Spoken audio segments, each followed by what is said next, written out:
to another episode of Millionaires Are Made, where we believe that you can grow and become a millionaire in all 6 aspects of health. This isn't just about money. We do episodes and teachings and clues and tips and advice on your physical health to be a millionaire, your mental health, your social health, your spiritual health, your intellectual health, and of course, this episode, your financial health. Today, we're going to be talking about spending and how to improve your financial health with spending. My tip is buy 17 Lamborghinis. Just kidding. We'll get to that later. Now, this show's built on the fundamental belief that every person you meet knows something that you don't, and there's something to be learned from everyone on this planet. It's amazing. It's true. Anywhere you go, people can teach you things. In the spirit of authenticity, I don't even know who our guests are till about 15 to 20 minutes before the show when we go over the organization and how it's going to go. Today we have a new guest. We do have 2 repeats that have some awesome tips to give us. And audience, please get involved. Ask questions. We'll repeat them live and put them on the hot seat. We love hearing and reading all your comments. If you have your own podcast, here's 4 awesome guests right here. I'd love to be on it, and these guests love being on podcasts, so feel free to reach out. All of our Instagrams and socials will be dropped as we appear on the show. It's going to be great. If you want to be a guest on the show, we always love guests, and I know that you have something you can share. Please sign up at www.millionairesaremade.com. The link's being dropped right now. It's going to be a great time. It's super simple and easy, and we know that you have something to share, and we'd love to hear it and share your tip with the rest of the world. Our topic today is going to be spending, but we cover a wide array of topics, and we'd love to have new ones. If you are struggling with something or you want more information, just message us a word. We'll put it in as a topic. We'll go find 3 people that have tips for it, and we'll throw a whole show on that topic just for you. If you like what we do here, we're all about sharing and giving tips and advice and everything for free out so everybody in the world can grow. Please like us, subscribe, share, whatever it is on the social media that you're following us on. Helps us out a lot so we can keep going. And if you love getting free advice, I do also offer free coaching. Our link's being dropped right now. If you want a one-on-one time with me, I'd love to share everything I got for you. I'm all here to help. And that leads us to our amazing sponsors that let us keep doing this show. Our first sponsor is one of my favorites, obviously. Microgreen Nutrition at home today. It's called InstaFarm. Link dropped right now. Grow your own microgreens in your kitchen. It takes about 7 days.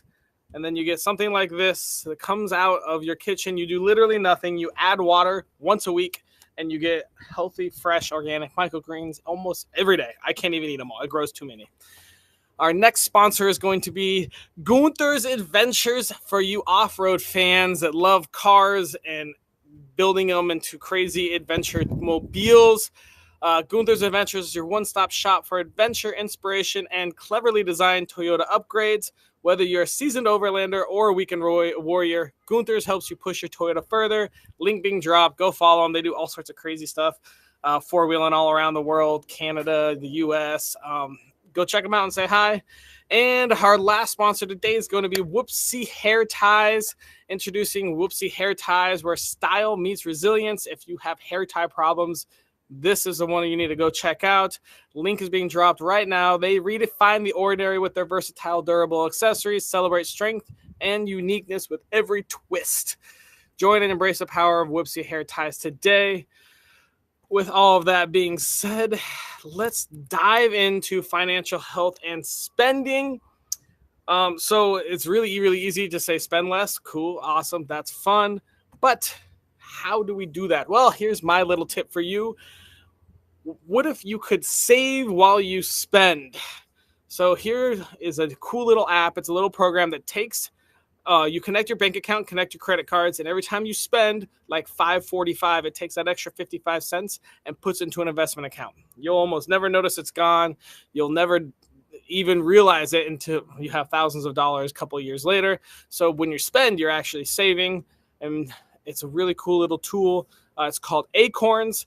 The link is being dropped down. I think you get $5 and you sign up for free, and they'll invest for you. You can choose if you want your conservative or aggressive investments, and it just rounds up all the dollars you already spend. Obviously, you want to limit your spending, but at least now, when you spend, you also save. All right, let's learn some more tips. First up, we are going to have Marianne, who is one of our favorite financial experts. Marianne, who are you? Yes, I'm a spending coach, so I am thrilled to talk about all things spending.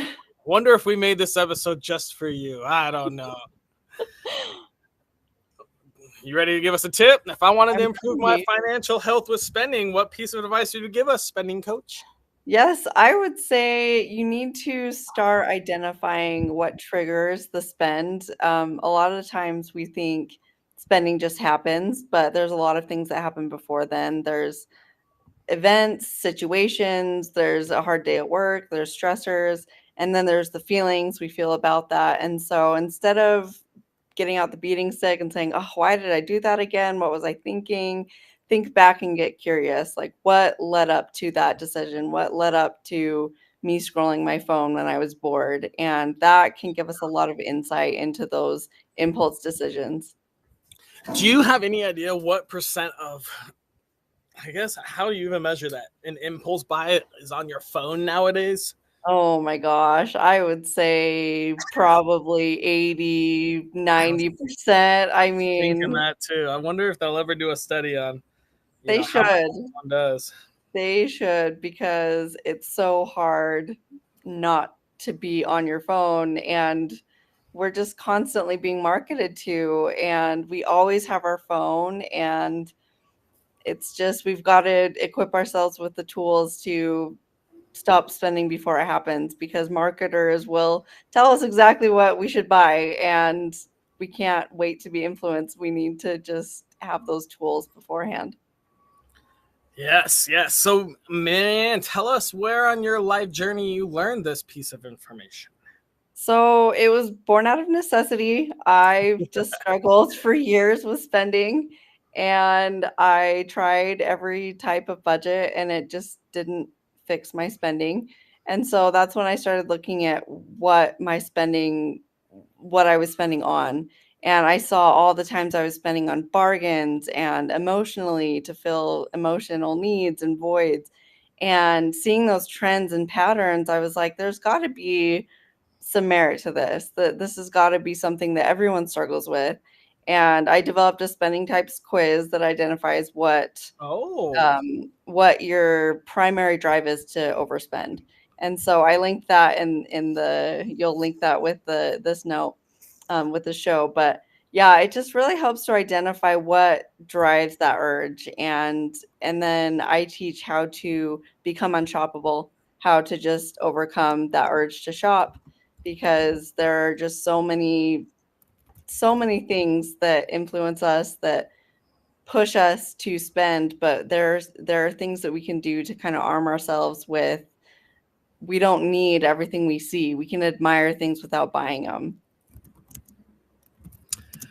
admire them without buying. Yeah, that's good. So we just had a comment that goes, tried everything, still can't save a penny. What advice do you have to first time, people that are maybe they're young, just starting out, but what's the very first step to reducing your spending or to Sure. spending efficiently? Yeah. I would say that you need to identify just those impulse buys that happen, at the grocery store.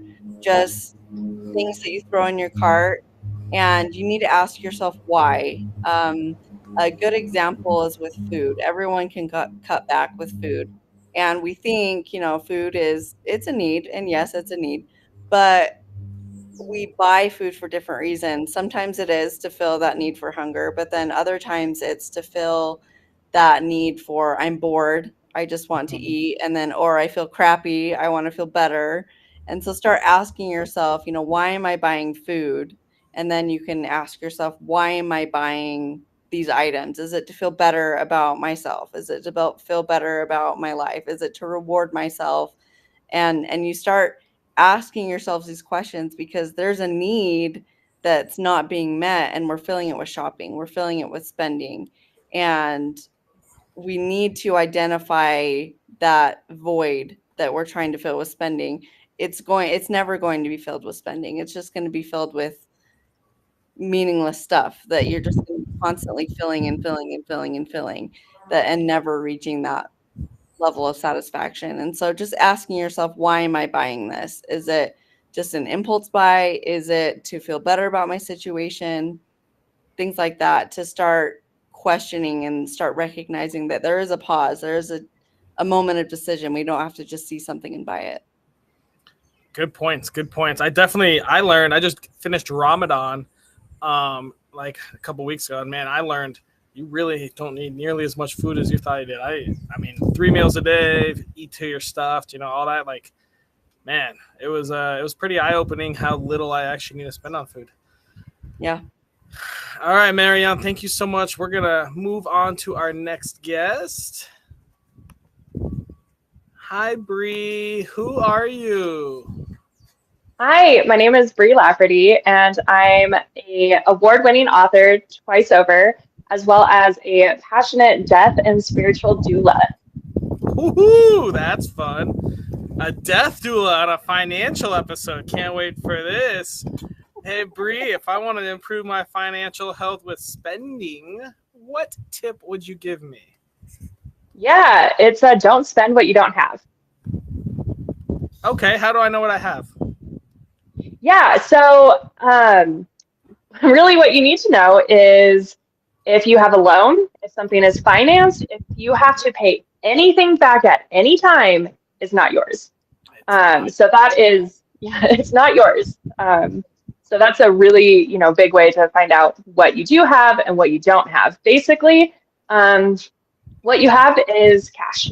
If it is not able to be converted in cash that you can keep indefinitely, then you don't have it. All right, that's a good, simple way to look at it.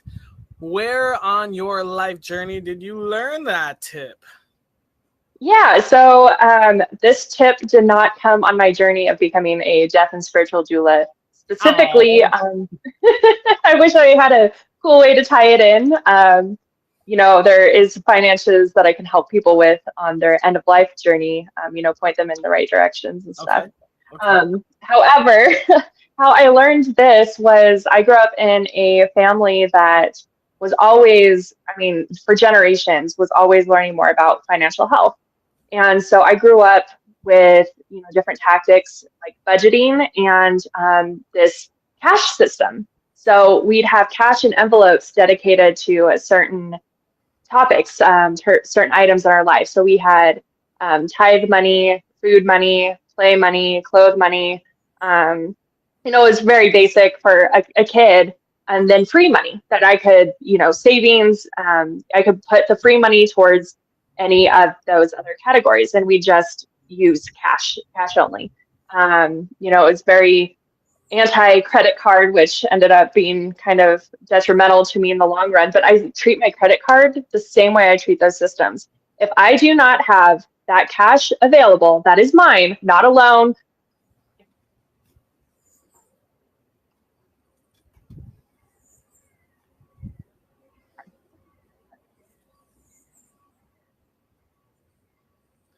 It sounds like you listen to Dave Ramsey quite a bit. Is that true? That was one course we took as a kid. Good old Dave Ramsey.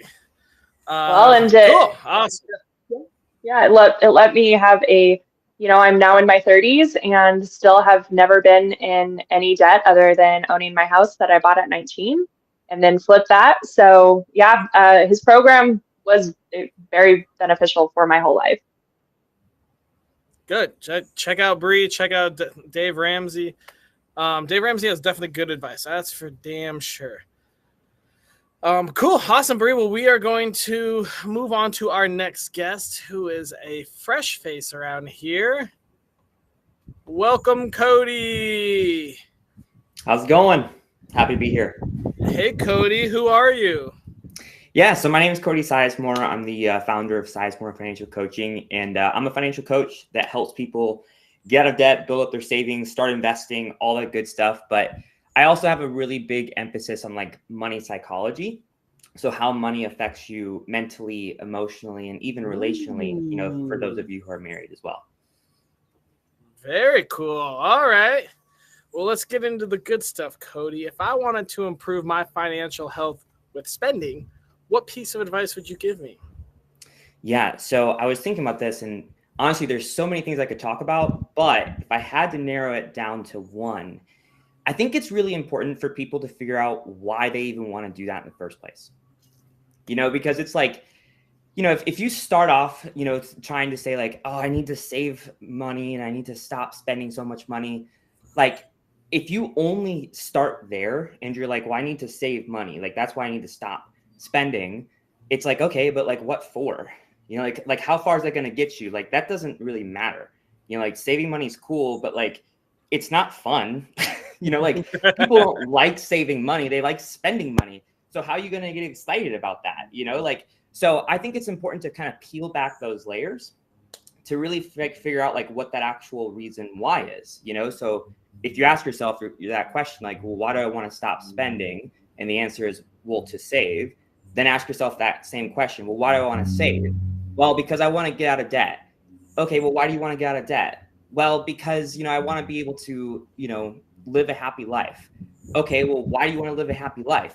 And like, keep going until you actually find something that actually matters to you, that actually lights you on fire. And then you'll actually want to stop spending and you'll actually want to turn things around. And that's where the real power lives, I found. Interesting. It's like digging in a rabbit hole, going down a rabbit hole into yourself. Yeah, exactly. Like, you're just finding that thing that like is actually worth fighting for, because when you're stressed out or you had a long day or you're just looking for a little bit of relief, there's really not a lot to fight for. Like, you're just looking for that thing that's going to give you a little bit of a dopamine hit. But if you have that thing that's worth fighting for, then it's like, hey, I'm going to keep pushing through this because this actually is important to me. Like, it actually touches my heart. It's bigger than me, kind of thing. So that's what I found that really, really helps, curb people's spending habits and actually makes them want to do it. I like it. Where on your life journey did you learn this? Has nothing to do with money at all. Actually, it has to do with a different journey that I went on, which was weight loss. Struggle with my weight my entire life. Very overweight. And, I always did the yo-yo where like I'd lose a ton of weight and then I'd gain it back. I'd lose a ton, I'd gain it back. And finally I was like, why do I keep doing this? Like, what's the reason? And the reason was because I was focused on those external results. So things like the number on the scale, approval from other people, all that kind of stuff. So as soon as I got it, I was like, sweet, I got it. Now I don't need to care anymore. And when you shift it to like an internal reason, something that actually matters, something that's bigger than you, something that's close to your heart, when you lose that weight, like, this is why I want it and I'm not giving it up for nothing, kind of thing. And since then I've lost a ton of weight. I kept it off. And it was the same thing with my spending too. Like, I just applied that same lesson to my spending and everything just changed completely from there. Very cool. All right. Well, you look great, so that's good. I don't know your financial health, but I hope it looks great too. That's looking good too. So. All right. Good. All right. Well, any last bits? You got about another minute left if you want to tell us some more, drop some more knowledge on us. Yeah, man. I think that, just kind of like circling around, Marianne talked about the triggering and then Bree talked about the different spending habits too. One thing that I think is important just to like understand about this is that when it comes to investing or saving or paying out of debt or getting out of debt rather, it's not just a one track pony kind of thing. Like, there are different levels, and it's important to address all of these things so that you can kind of have like this trifecta of things all working together in harmony. And then that's when you're going to actually like not just see the results with your bank account, but you're going to feel more aligned with your money. You're going to have a better relationship with your money. You're going to be more confident. You're going to have better communication with your spouse, all these different types of things. And I always tell people all the time that money is not everything, but it sure as hell affects everything. Yeah. And everything affects your money too. So if you can get that thing that affects all other things in a really good spot, it's going to be like a rising tide lifts all boats. Awesome. Well, we've got a question from the audience, but I'm going to bring Marianne and Bree out and make all of you answer it. And it is up right now. How do I start saving? Mm. It's a big one. Go ahead, Cody.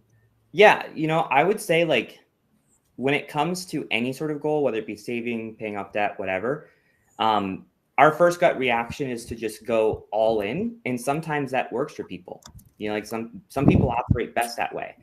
But for the majority of people, it's not necessarily the case. So what I would do is like I just go one month by month and just increase like a savings level by 10%. So if you're able to save $100 one month, then the next month do 110. And then the next month after that, do 121.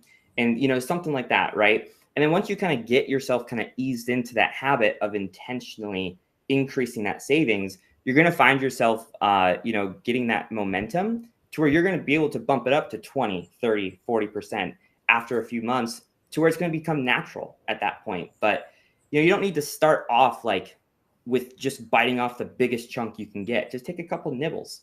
And then eventually you'll get a good taste of it and you'll be like, I really like this. I want more. And then we can start chowing down.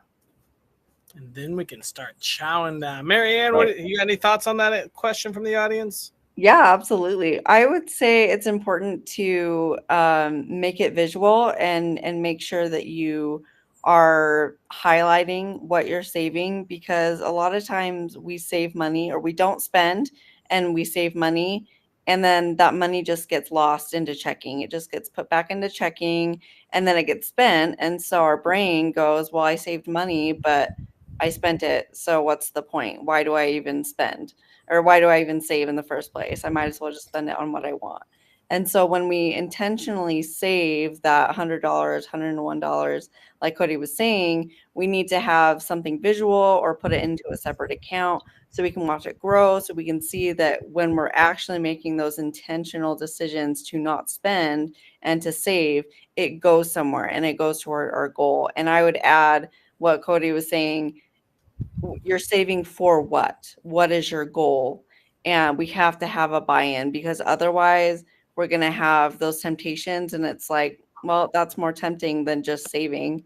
I want to enjoy my life. I want to enjoy my money. Well, what am I saving for? What little luxuries am I saving for? And Bree, what are your tips to start saving? Yeah, treat yourself like a bill if you need to. That you owe yourself $10, or not $10, 10% of what you make every paycheck, and make yourself a priority. And if you need to make yourself a bill to do that, instead of just like, oh, some people have the conflicts where they're like, well, I've got all these other bills. I can't afford to pay myself 10%.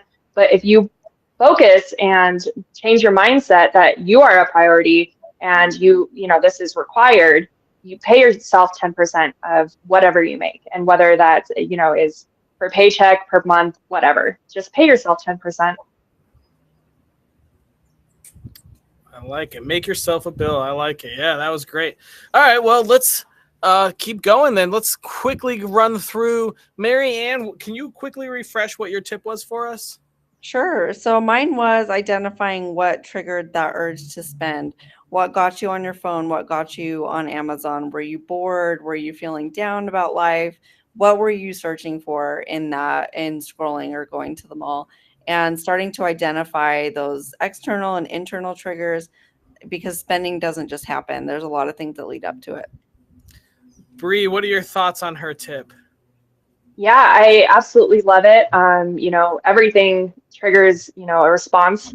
And I would love to extend that to even, you said at the grocery store. I would say fast food is a lot of impulse, spending as well. Something triggers that, sometimes it's hunger, but sometimes it's like, oh my gosh, I am craving this cheeseburger from this place, or something like that.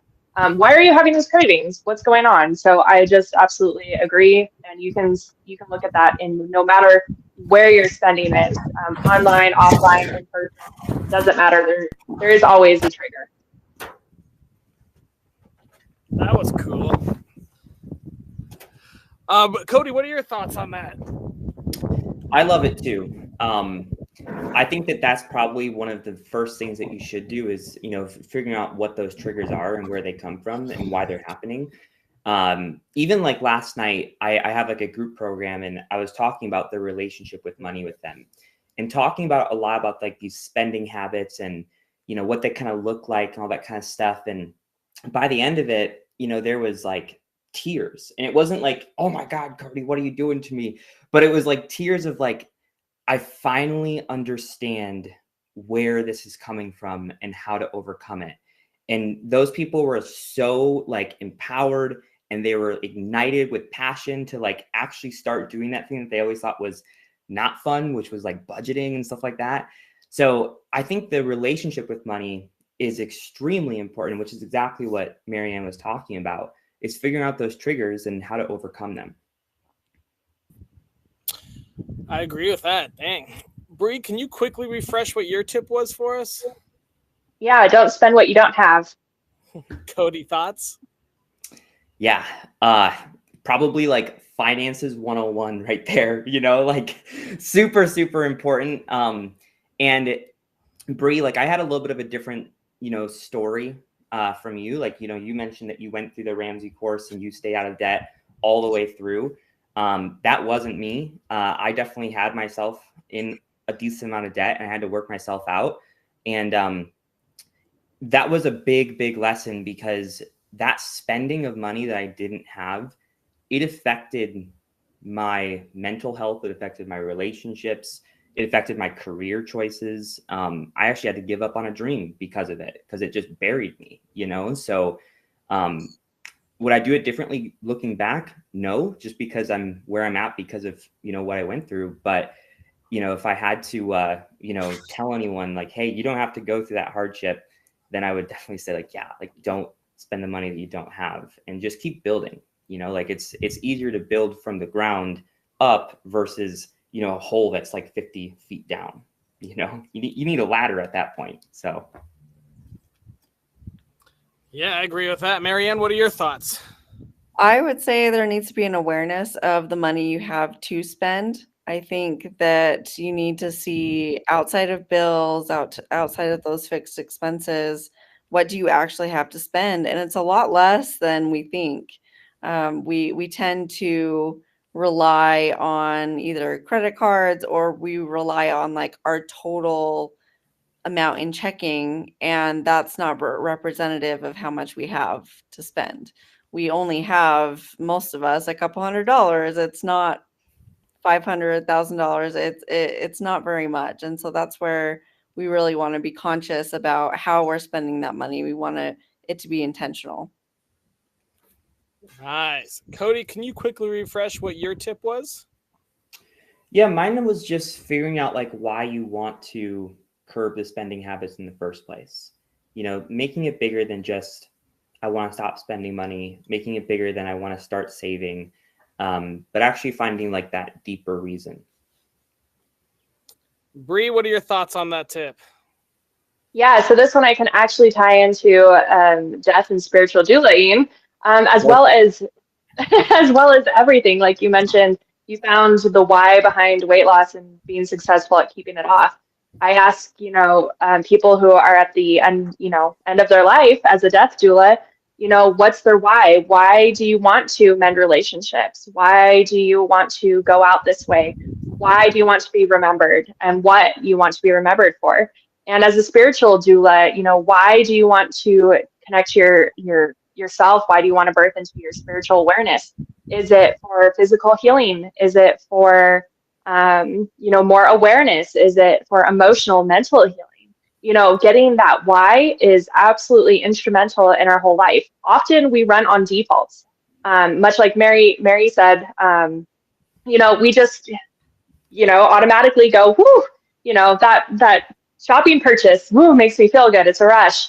And we're often on default. So if we could get to the why, we can then become aware of all of our choices, all of our thoughts, all of our feelings, and all of our actions. I love it. Awesome, guys. Well, this is great. Let's get a little more difficult. Now is our time to come up with our daily challenge. It needs to take less than 5 minutes, cost $0, and be available to anyone in the world from Fiji to Kathmandu. What are your thoughts? How do we improve our financial health with spending in less than 5 minutes for free. Yeah. I would say, oh, go ahead, Cody.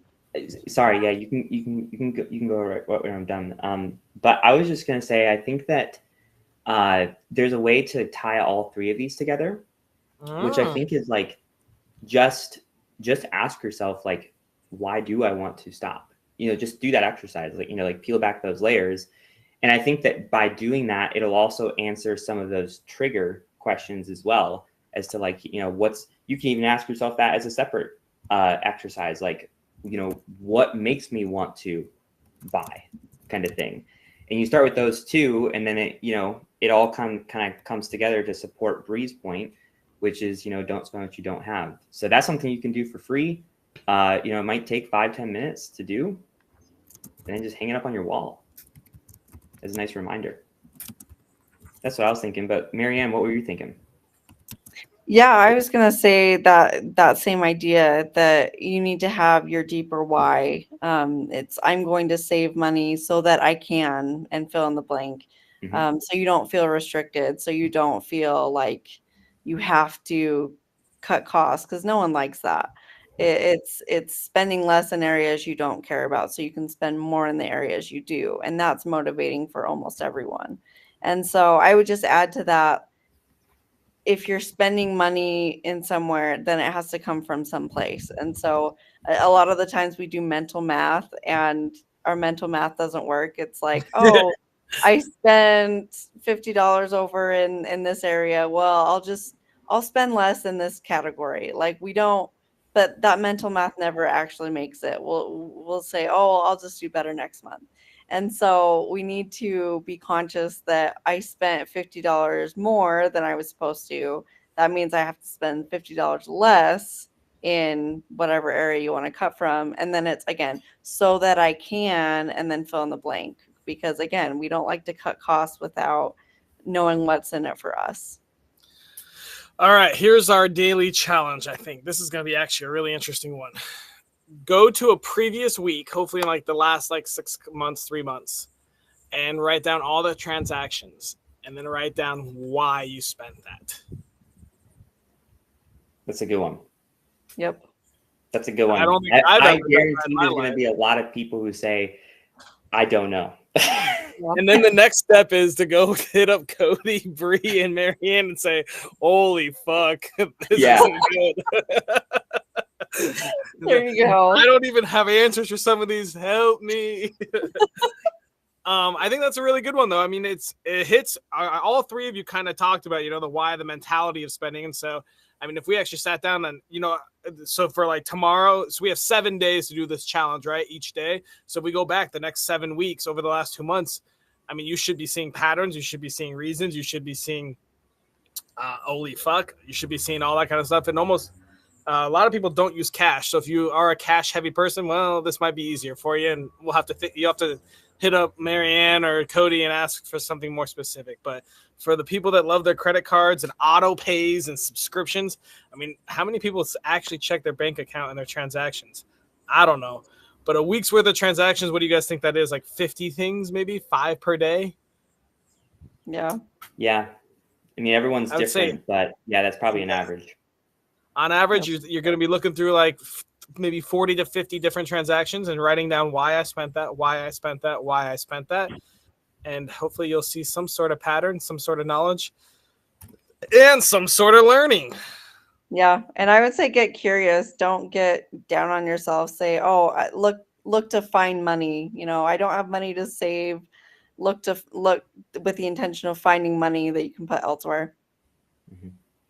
Yeah, that's great. Awesome, guys. All right, well, we're going to have to wrap this show up. Thank you guys so much for coming out. It was a great show. Bree disappeared somewhere into internet space. We'll thank her later. I'm going to put you guys backstage and wrap it up. Thank you all again for watching another episode of Millionaires Are Made. We went over financial health and spending. Had some awesome discussion, great tips. Our daily challenge is go to your bank statement for an entire week within the last 6 months and write down all the transactions and then write down why you spent that. I guarantee you're going to learn something about your thought process and your spending habits, and it probably won't be something that you like. That was a good episode. I hope a lot of you learned a lot, did a lot. We had a lot of audience members commenting, learning how to spend, how to save, how to spend intelligently. Go download Acorns if you want to spend and save at the same time.